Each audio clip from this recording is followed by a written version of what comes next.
In other news, we had a great article, and I'm going to touch on some of these questions because I thought this would be interesting. From my colleague over here at The Athletic, because, I do rates and barrels, my bad, was answering 30 MLB trade deadline questions with a month to go and so many possibilities.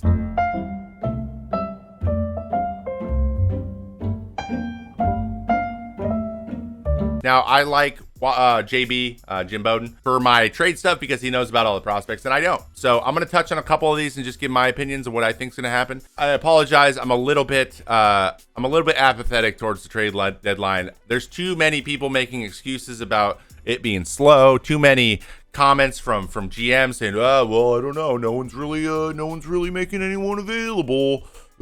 So don't get too excited. There's gonna be a lot of angry people because there's not gonna be a lot happening, in my opinion. Are the Orioles prepared to make a big move at the deadline? I think they're the best chance. By the way, remember the days of, like, no offense to Tommy, he's a good player, but, like, remember when Cespedes got traded? Remember David Price getting traded? Brewers should make a bigger splash at pitcher than Keuchel and Savali. I got a question. Who is bigger besides Crochet? Who else is there? Fetty? Luzardo's hurt. So I don't know why everyone keeps saying Luzardo. He hasn't pitched in weeks. Like, he's not going to be even ready for after the deadline, probably. He's got a lumbar stress reaction. He might not even pitch for the rest of the year. I've been there. I've had the exact same injury.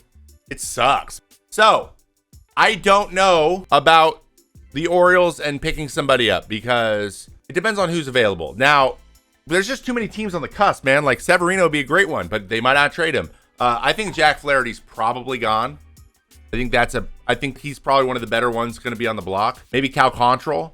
But again, Cal, he's just like a 5-starter. So maybe the Orioles could use him too. Like, I think Cal, maybe the Orioles could use him. They need someone. They don't need they need somebody to be just consistent in the back end because they can get I think Dean Kramer being the third, they could be fine. It's just like, you can't run Cole Irvin out there every day. He's a good flex guy. You need somebody who can eat some innings. They could add Fetty too, maybe, but I'm not sure. Aside from pitching, the Yankees' biggest hole is inconsistency in the bottom half of the order. What else is new? Cubs will sell at the deadline. I don't know who they're going to sell, but I would say that's a pretty good guess. Now, here's the interesting one. I want to talk really quickly about Crochet, where Crochet could go. So I've been told that 2 GMs who reached out about Crochet said that they would use him in relief until the end of the year. Now that will completely change the haul they're willing to give for him. But the White Sox are going to ask for a lot because he's been so good this year. So there's going to be a difference in value for those two teams, and I would not be even remotely surprised if Garrett Crochet does not go anywhere, simply because of that discrepancy. He's going to be on an innings limit. It's going to be like 130 innings. That's 30 innings for the rest of the year. That's 6 starts of 5 innings. What team is going to trade for a 30 innings of a guy? But the thing I'm noticing right now, and we saw it in free agency. Actually, we've seen it ever since the lockout. That is, teams are getting more and more risk adverse, and we are seeing that more. No one's taking any chances. No one will take any chances if the model doesn't spit out exactly what they want. They don't want to do it, and so we're going to see a lot of lateral moves and nothing big. Right? If you went on that alone, the Mets would have never traded for Cespedes in 2015 because the value wouldn't have spit out the numbers correctly long term. That would have prevented that to happening, and it was one of the best stories in baseball in the last 10 years, right? So, but unfortunately, you like, these guys are businessmen, and everything's being treated as if it's like Amazon, right? Like, we need to do this. Here's the return on investment, and we can guarantee that return on investment. That's why we hear Jerry Dipoto say things like 54%.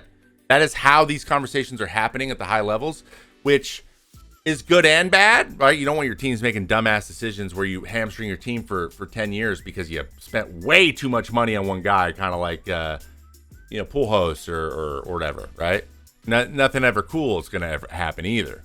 The risk adversity is kind of annoying because it's kind of like it's what's happening everywhere. Now, I know I'm about to get a little existential here, so give me 1 second. But like, I'm really into movies. I follow the film industry pretty closely. They're having the same issue. People with money, like the big studios, they only want to do things like superhero movies and things because they can project success better than any sort of creative chances. it's the quest for efficiency, and it's in baseball as well. And it's frustrating because I like stories, and I think sports are supposed to be fun, and they're getting very regimented, or like very corporate, formulaic. Formulaic's the word. Thank you, Craigar. That's a great word. It's very formulaic. There should be. I'm a numbers person. I just feel like you put yourself in the best position to make you put yourself in a position to make a good decision, but then be okay if it's wrong or right. Hedge a little bit, but there are no guarantees in life, and that a quest for that, I think, is futile. So, do you think Lorenzen has a market? I think that Lorenzen has a market. I think that Lorenzen has a market. I think that Heaney has a market. I think that John Gray has a market. I think that Max Scherzer has a market. Kirby Yates, market. I think the sneaky sellers, teams that could sell that people aren't anticipating selling. I think the Texas Rangers could sell. I think the Tampa Bay Rays could sell. I think the Tampa Bay Rays are going to sell. They're not going to decimate their team, but they're going to get a bunch of new guys. They're going to make some swaps. They're going to take advantage, and they're going to sell. I think they're one of the teams that's good with being like, you know what, we're probably not going to make it. We do great, but this isn't the year. Let's try to see what we can get. I think the Mariners are going to make some really, really lateral move that's like a platoon situation. I think it's going to mostly be lateral moves. I think that we're going to have some breakdowns for Kopech and Crochet. It wouldn't surprise me one bit if the White Sox don't get rid of anybody because they're asking for too much. Do you think Pete Alonso will be traded at the deadline? I don't know with the Mets, because I know Mets fans are going to not accept selling. So we'll see how they handle that. But Stearns has been pretty set in stone on what he's been wanting to do. So I would not be surprised if they do some lateral moves. They try to get some value out of some guys, but also still continue to compete because they have the luxury of doing that. Let's go grab a reliever for one of our position players type situation, right? Yeah, maybe Mania could go. Severino could go. Honestly, God, if we could just see Senga before the end of July, that would probably go a long way. Does McNeil have trade value? Yeah, he does. McNeil has a fairly cheap contract he's on to. Second year of a $50 million deal, 5 years. So, he's $10 million a year for a middle infielder. That would maybe be a steal for somebody. Let's talk really quickly about the Phillies. I think the Phillies going for Randy Arozarena is completely a great call. A Jazz Chisholm possibly. There's so many guys that would fit really well, but it's in their division. There's tons of this, and it's really hard to tell who would go where. But I think picking up Randy in Philly, I think Randy would thrive in Philly. He'd be huge. I could see Louis Robert going to the Phillies, but I think the Orioles and the Phillies they're going to both try to grab one player. They're going to try to grab a starting pitcher for the Orioles, and the Phillies are going to try to grab an outfielder. I think Rooker goes to the Phillies. A center fielder for the Phillies? Yeah, just get Rooker and put him in center. Would the Braves trade for Gausman again? I don't think he would. I don't think Gausman's going to go anywhere. I think Bassett's probably their most likely guy to go. Though he has another year on his contract, or he's got an option. I think the Mariners should trade a starting pitcher. They won't, but I think they should. Yes or no, Tariq Skubal gets moved? Absolutely not. You protect Tariq Skubal with your whole heart. I think Canna and Flaherty going to somewhere is the most likely thing.